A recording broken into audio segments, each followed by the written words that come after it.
আসসালামু আলাইকুম। চলে আসলাম আমি মোহাম্মদ ইমরান আমাদের শৌখিন মুরগি ও কোয়েলওয়ালার নতুন একটা ভিডিও নিয়ে। আজকে যে ভিডিওটা নিয়ে আসছি, আমাদের যে জায়ান্ট কোয়েলগুলো আছে, জায়ান্ট কোয়েলগুলো দেখাবো।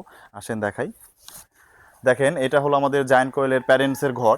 দেখেন মাশাল্লাহ, আমাদের প্যারেন্টস প্রায় 50 প্লাস মাইনাস আছে। আমাদের প্যারেন্টস প্রতিদিন আমরা এখান থেকে 30 থেকে 40টা ডিম পাচ্ছি।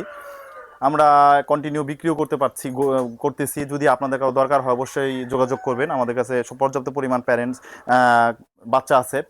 এই যে ডিম দিয়ে দিয়েছে, অলরেডি ডিম দিয়ে দিয়েছে। দেখেন মাশাল্লাহ, এই দেখেন ডিমের সাইজ। আসলে জায়ান্ট কোয়েলের এক একটা ডিমের সাইজ আপনার নর্মাল যে কোয়েলগুলা, সেই কোয়েল থেকে অনেক বড়, অনেক বড়, ডাবল, বলতে গেলে ডাবল। যে অলরেডি ডিম পাড়া শুরু করে দিয়েছে। আমি একটা কোয়েল ধরে দেখাই। মনে করে এই কোয়েলটাই ধরলাম, দেখাই। দেখেন আমাদের এই কোয়েলটা হবে প্রায় 600 গ্রাম প্লাস হবে। দেখেন 600 গ্রাম তো অবশ্যই হবে, হ্যাঁ, 600 গ্রাম প্লাস হবে। এটা আমাদের ফিমেল। দেখেন বাচ্চা একেবারে অনেক সুন্দর, সুস্থ সবল। যদি আপনাদের দরকার হয় অবশ্যই আমার সাথে যোগাযোগ করবেন। আমাদের কাছে স্টক পর্যাপ্ত পরিমাণে আছে।